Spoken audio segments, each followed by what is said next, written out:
College ప్రైవేటీకరణ చేస్తున్నాం అంటున్నారు. దీనిపై మీరేం పోరాటం చేస్తున్నారు? వాళ్ళే మేము చేసి తీరుతామని చెప్పి కూటమి ప్రభుత్వం అంటుంది. అందరికీ నమస్కారం. నా పేరు లలిత కుమారి. నేను బట్టిప్రోలు ఎంపీపీని. మెడికల్ కాలేజీ ప్రైవేటీకరణ గురించి మనం మాట్లాడుకోవాలంటే జగన్మోహన్ రెడ్డి గారు 17 మెడికల్ కాలేజీలు కట్టారు. 17 మెడికల్ కాలేజీలు కడితే అసలు కాలేజీలు ఎక్కడా కట్టలేదని కూటమి ప్రభుత్వం ప్రచారం చేస్తుంది.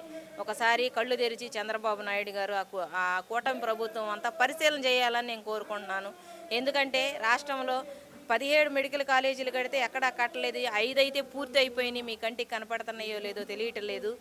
పేద బడుగు బలహీన వర్గాల ఆశాజ్యోతి అయినటువంటి డాక్టర్ బిఆర్ అంబేద్కర్ ఆశయాలకు వారసులైనటువంటి జగన్మోహన్ రెడ్డి గారు బడుగు బలహీన మధ్యతరగతి కుటుంబీకులు చదువుకోవాలన్న ఉద్దేశంతో, అది కూడా ఒక డాక్టర్ ఒక ఇంట్లో ఉండాలనే ఉద్దేశంతో ఆయన ఆ విధంగా విద్యకి పెద్దపీట వేసి ప్రాముఖ్యంగా వైద్య రంగానికి పెద్దపీట వేస్తే ఇప్పుడు మీరు ఎక్కడా కనపట్టలేదు అంటున్నారు. మీరు దాన్ని ప్రైవేటీకరణ చేస్తే ఒక ఎస్సీ ఎస్టీ బీసీ మైనారిటీ వాళ్ళు ఎక్కడ చదువుకుంటారు? ఫీజులు ఎక్కడ తెచ్చి కడతారు? కూటమి ప్రభుత్వంలో లాగా వైసీపీ ప్రభుత్వంలో బాగా డబ్బున్న వాళ్ళు ఎక్కడ లేరు. అంతా పేద మధ్యతరగతి కుటుంబాలు. ఒక్కసారి పేద మడుగు బలహీన మధ్య తరగతి కుటుంబీకుల యొక్క పరిస్థితిని మీరు ఆలోచించమని నేను అడుగుతున్నా.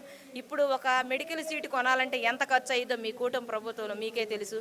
దగ్గరలో ఉన్న బాపట్లకు కూడా మెడికల్ కాలేజీ వచ్చింది. దాన్ని కూడా ప్రైవేటీకరణ చేయడానికి సిద్ధపడుతున్నారు. పిల్లల యొక్క భవిష్యత్తుని మీరు దృష్టిలో పెట్టుకుని మీ ప్రభుత్వం ఎంత అన్యాయం చేస్తున్నారనేది ఒకసారి ఆలోచించాలని నేను కోరుకుంటున్నాను.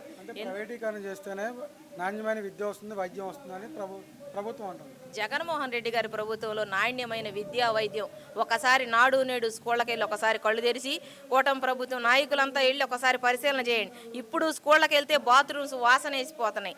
వెళ్తే అడుగుతున్నారు, అమ్మ ఇటు వరకు రోజుల్లో బాగుంది ఆ ప్రభుత్వంలో, ఇప్పుడు బాత్రూమ్కి వెళ్ళాలంటే వెళ్ళలేకపోతున్నాం. పిల్లలకు కూడా మంచి విద్య అనేది నాణ్యమైన విద్య కానీ నాణ్యమైన భోజనం కూడా దొరకటం లేదని చెప్తున్నారు. ఏం చేస్తుంది కూటమి ప్రభుత్వం? వెళ్ళి ప్రభుత్వంలోకి వెళ్ళి చూడండి ఒకసారి. తర్వాత ఇంత జరుగుతున్నా కూడా పవన్ కళ్యాణ్ గారు ఎందుకు ప్రశ్నించట్లేదు అంటారు?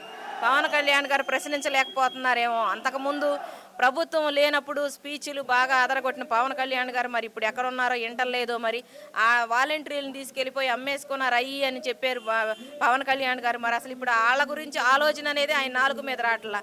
మరి పవన్ కళ్యాణ్ గారు ఎక్కడున్నారు? ఈ వాస్తవిక సమాజంలో ఉన్నారా లేరా? ఇంత పవన్ కళ్యాణ్ గారు అంటున్నారు కదా, మొన్న అమనగడ్డ వెళ్ళారు, ఏది రైతులకి వరదలు వచ్చినాయి అని చెప్పేసి. కానీ అక్కడ రైతులకి ఏం న్యాయం జరగలేదు. ఇప్పుడు మరి జగన్మోహన్ రెడ్డి గారు వస్తేనేమో అంతమంది చచ్చిపోతున్నారు, ఇంతమంది చచ్చిపోతున్నారు ఆ తొక్కిసలాట్లు అని అంటున్నారు. దీనిపైన మీ అభిప్రాయం? పవన్ కళ్యాణ్ గారు వచ్చినప్పుడు ఒక మనిషి కూడా చూడటానికి కూడా వెళ్ళుండ్రు నాకు తెలిసి.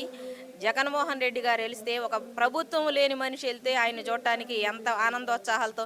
గత ప్రభుత్వంలో కూడా వరదలు వచ్చినాయి, తుఫాన్లు వచ్చినాయి. వితిన్ సెకండ్స్లోనే జగన్మోహన్ రెడ్డి గారు బటన్ నొక్కి ఆర్థిక సహాయాన్ని అందించారు. ఇప్పుడు ఈ ప్రభుత్వంలో వరదలు వచ్చినాయి, సైక్లోన్ వచ్చింది. ఎక్కడ ఎవరికి న్యాయం జరిగింది? ఎవరికి ఏమి దానికి సంబంధించింది ఏదన్నా జరిగిందని మీరు చూపించమని నేను అడుగుతున్నాను.